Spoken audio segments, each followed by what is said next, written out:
So as I was doing my research, there were so many parallels with Liberia.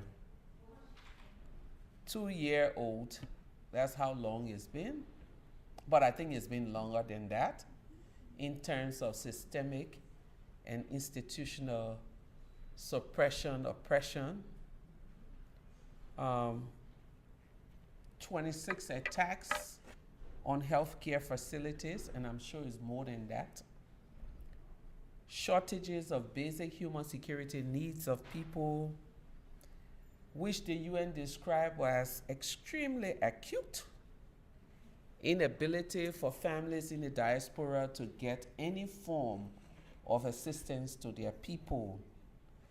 13 million worth of food looted since the inception. Tens of thousands killed. A nation divided by armed groups. This was the story of Liberia. And this is the story of Sudan. This is the story of Libya. This is the story of the Central African Republic. This is the story of many places around the world where wars are taking place. Unfortunately for us, this story will be incomplete if we forget to add the burden that is placed on women. The burden of caring for families, the burden for trying to protect themselves as well as protecting their children, the burden of trying to remain seen in the midst of chaos, the burden of negotiating lives of those who are dear to them. And I'm going to try my best to break this down for all of you. In 1989, at the age of 17, right after my high school graduation, Liberia went to war. Like many Africans, we grew up in a nation of our collective humanity. We did not have boundaries and borders and all of those things in our neighborhood. If you went to the next door neighbor, if they had food, you ate. If you stayed there till 6 p.m., they gave you your nighttime bath and you went home in an oversized t-shirt. Everything was collective. I remember our graduation party because the war started up north. The party went from our house to the neighbor's house to the center of the community, and everyone was partying. The young people were in one house, the older generation in another house, the very young children at another place.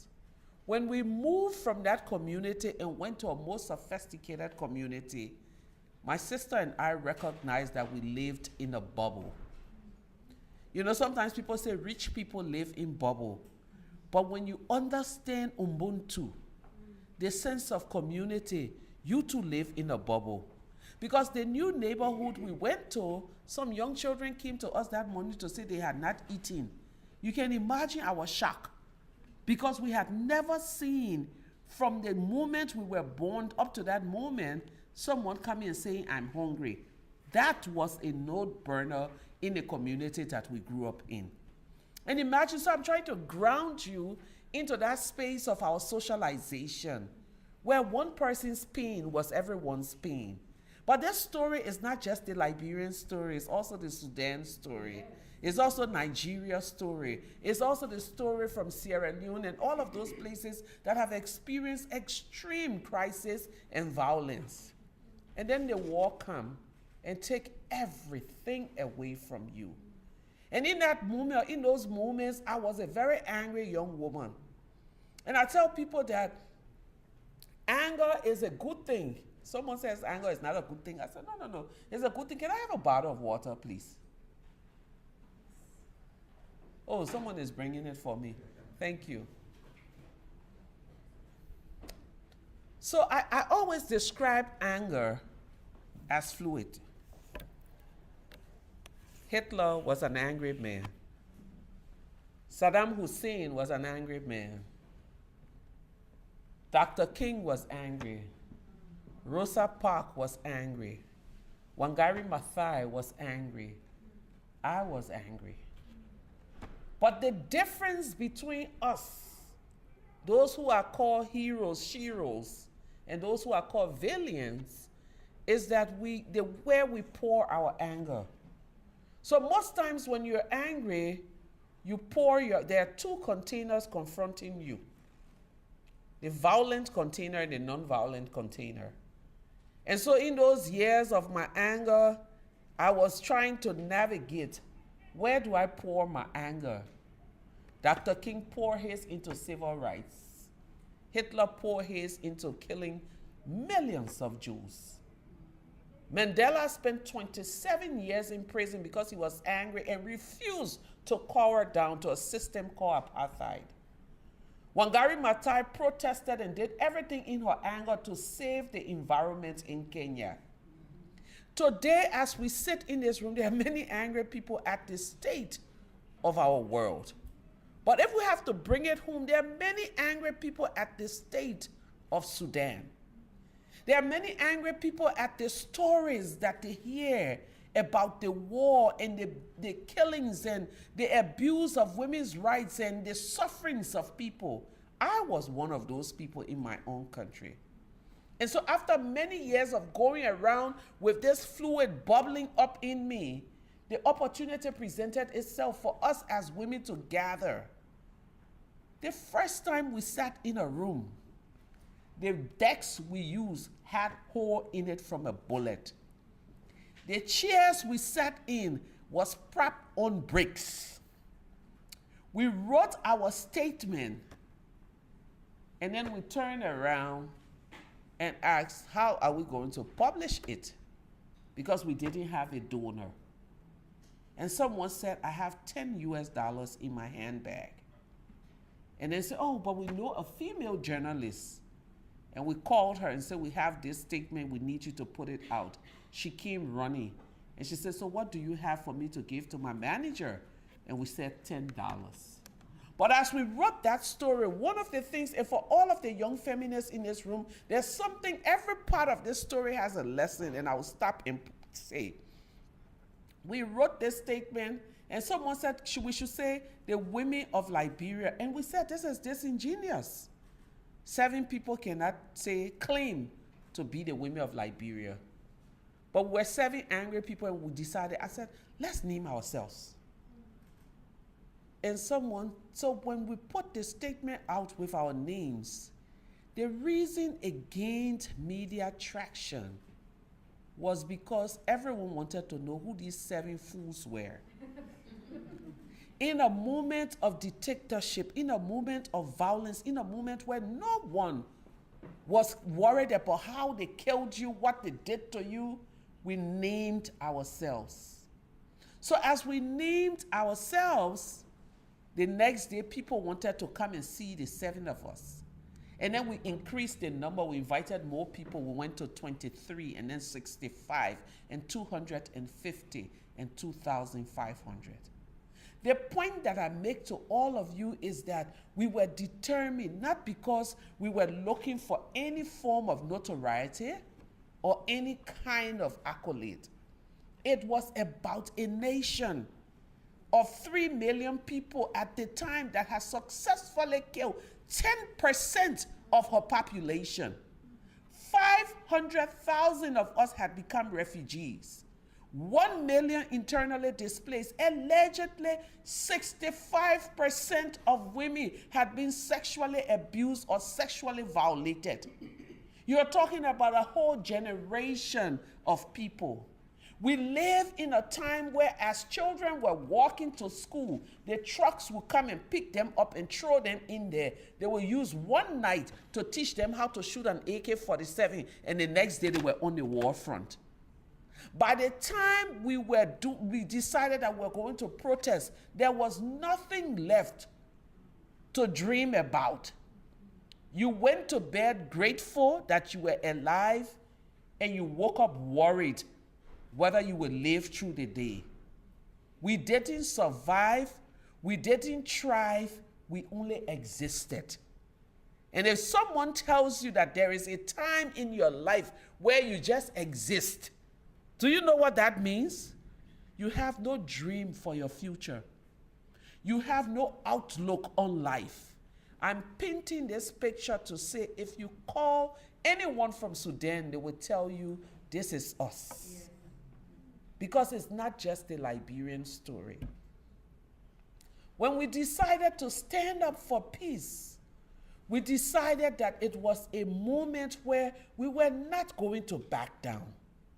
Did we have any sophisticated ideas? No. We were armed with our faith. Distinguished ladies and gentlemen, we live in a time where the world is calling all of us to come together. Systems and structures have galvanized themselves to be more evil. So it is our time to galvanize ourselves to be more strategic.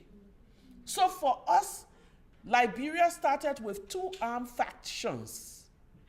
And by the time we were starting our movement, those armed factions had turned into 14 armed factions. That's Sudan today. Every corner has an armed group. That's Libya today. And so if these people are dividing themselves with the barrels of guns, the times are calling us to divide ourselves strategically for peace. So what we did was void of religious barriers, void of social barriers, void of everything else. We came together. And one slogan that stuck: can the bullet pick and choose? Does the bullet know a Christian woman from a Muslim woman? The rest is history. It's been 22 years since Liberia war ended, and we've not reverted to violence. Is it because we sat on our hinds? The answer is a resounding no. Every period since 2005, when there are situations that will threaten our peace, women stand up, they mobilize, and they come together again. The work that is calling the women of Sudan cannot be done by 1325, I'm sorry. Beijing plus 30 will not do it for you. CEDAW will not do it for you. I remember one time when I worked with the South Sudanese women, and they were flying everywhere. I said to them, that was the one success of our movement. We refused to travel. That was one success of our movement. When they asked, they gave me, so you go put your movement to any big organization to get job, they will offer you, to get money. They will offer you as a leader the job. Oh, we need you to come and work for us. We'll pay you 6 figures. You are so smart, you should leave this. I tell myself, if I had left that job, where would we be? So today there will be many temptations. I was working with the Cameroonian women, and one of the strongest of them got a scholarship to go to Oxford. And she said, Mama Leymah, what should I do? I said, don't take it. Don't take it. Because you see, when you sacrifice for peace, sometimes it comes back in ways that you never imagined. There was nothing that we didn't do. My home was the hotel. My home was the safe house. My home was my car. I had an old car. We used to call it GDC, the girls' dirty car. It took us everywhere. Evening time, if they said there was a problem here, we got in GDC. And GDC came in a moment when we were even coming down. It was around elections. But during our protest, there was this man who had an old rundown bus who would come and park it. The point that I'm making to you all is, one, there must be solidarity beyond tribes, religion, social status. Because for you to win wars, you have to bind together. Wars are divisional. Peace is about holding together. That's the first thing. The second thing, in order for you to win this war and bring Sudan closer to peace, you must not rely on international organizations, find local grown solutions, push for homegrown solutions. There are many people in the diaspora who cannot go back. How can you build alliances with groups within who are doing meaningful work to amplify what they are doing within there so that the world knows that the women are not just sitting down? Do you know what women peace movements are? They are occupation. They are occupation. Militarism take over our spaces. Peace movement, when we step out, it was for us to deliberately transform the narrative of boys with guns to women who were struggling to change their community from that of a war-torn country to that of a peaceful country. So it must be something that is homegrown. You have partners with NALAFAM and other groups. Let them do all of the running around. Please do not disempower the strong groups within Sudan by pulling them out every week and saying, we need you to go to Oxford, we need you to come to NYU. I'm saying this.